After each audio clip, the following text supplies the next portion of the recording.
जैसे कि लीवर के स्ट्रक्चर पे बात हो चुकी है, उसके एनाटॉमी पे बात हो चुकी है, एनाटॉमी में उसके लोब और लोब्यूल्स के बारे में बात हो चुकी है। अब हम बात करेंगे physiological anatomy of biliary secretion कि किस तरह बाइल जो होता है वो सिक्रीट होता है लीवर से और इसका डाइजेशन और एक्सक्रीशन में क्या किरदार है।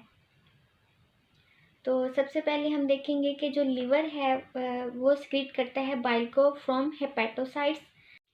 बाइल लीवर से 2 स्टेजेस में सिक्रीट होता है। फर्स्ट पोर्शन जो है उसका वो जो फंक्शनल सेल्स हैं लीवर के जिनको हिपेटोसाइट्स कहते हैं वहाँ से सिक्रीट होता है।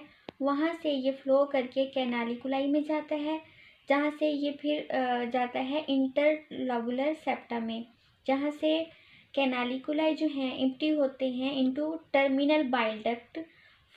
उसके बाद जो बाइल है वो जाता है हिपैटिक डक्ट में और हिपैटिक डक्ट से आगे ये जाता है कॉमन बाइल डक्ट में।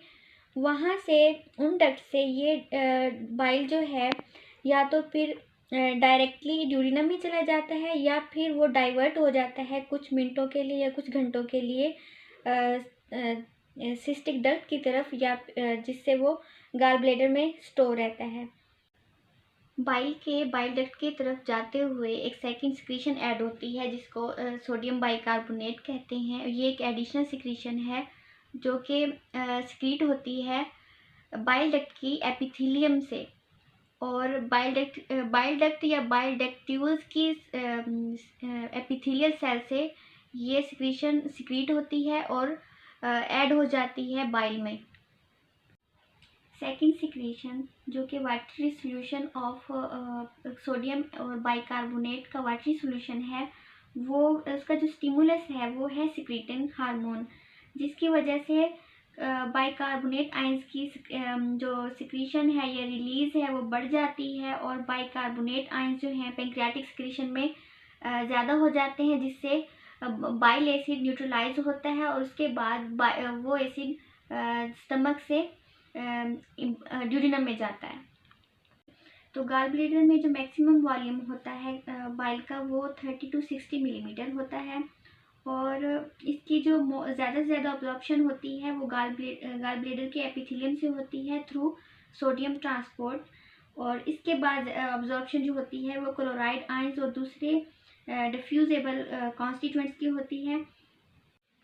गाल ब्लैडर में बाइल के स्टोरेज के बाद उसकी जो बाइल को रिलीज़ कराने में जो स्टिमुलस है वो है कोलेसिस्टोकाइनिन। कोलेसिस्टोकाइनिन एक पोटेंट स्टिमुलस है जो कि गाल ब्लैडर को एम्प्टी करवाने में हेल्प करता है या उसको स्टिमुलेट करता है एम्प्टी करने में। जब हम खुराक खाते हैं तो उसके बाद गाल ब्लैडर जो है एम्प्टी होना शुरू हो जाता है।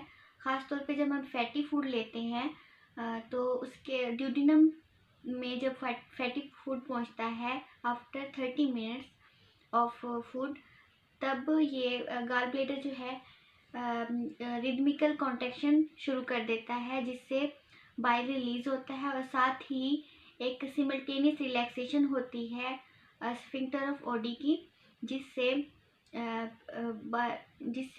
कॉन्ट्रैक्शन होती है।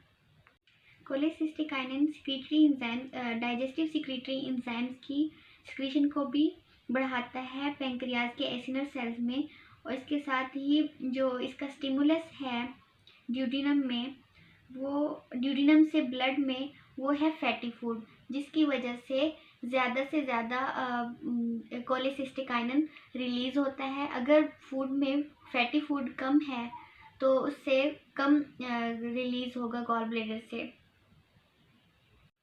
दूसरा फैक्टर जो गाल ब्लैडर से बाइल की सिक्रीशन बढ़ाता है वो है वेगस नर्व और इंटेस्टाइन का इंटेरिक नर्वस सिस्टम।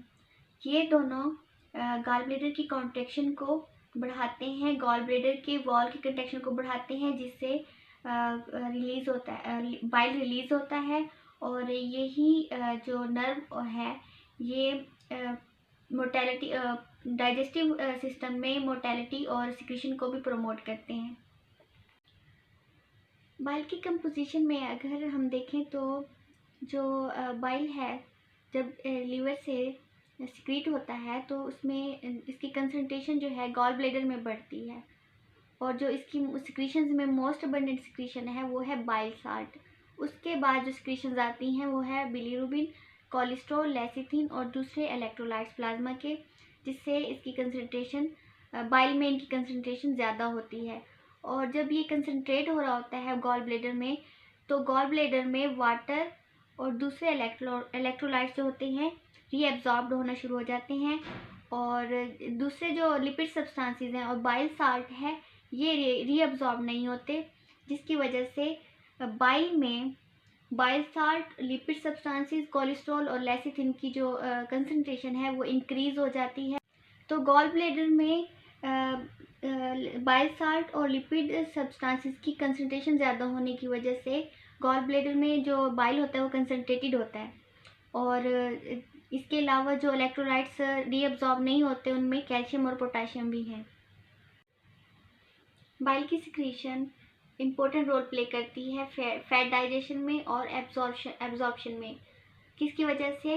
एंजाइम्स की वजह से नहीं, बल्कि बाइल एसिड की वजह से इसकी फैट की डाइजेशन होती है और अब्जॉर्प्शन होती है। उसके अलावा ये बाइल एसिड जो है इमल्सिफाई करता है लार्ज पार्टिकल्स को, फैट के लार्ज पार्टिकल्स को इनटू स्मॉल पार्टिकल्स, ताकि वो इजीली डाइजेस्ट हो सके। इसके अलावा ये बाइल जो है हेल्प करता है एब्जॉर्प्शन में, डाइजेस्टेड फैट की अब्जॉर्प्शन में हेल्प करता है ये इंटेस्टाइन की म्यूकोजल मेम्ब्रेन से। इसके अलावा ये बाइल एक्सक्रीट करता है वेस्ट प्रोडक्ट को फ्रॉम ब्लड, जिनमें बिलीरुबिन भी आती है और कोलेस्ट्रॉल के वेस्ट प्रोडक्ट्स भी वहीं से इसके ज़रिए एक्सक्रीट होते हैं।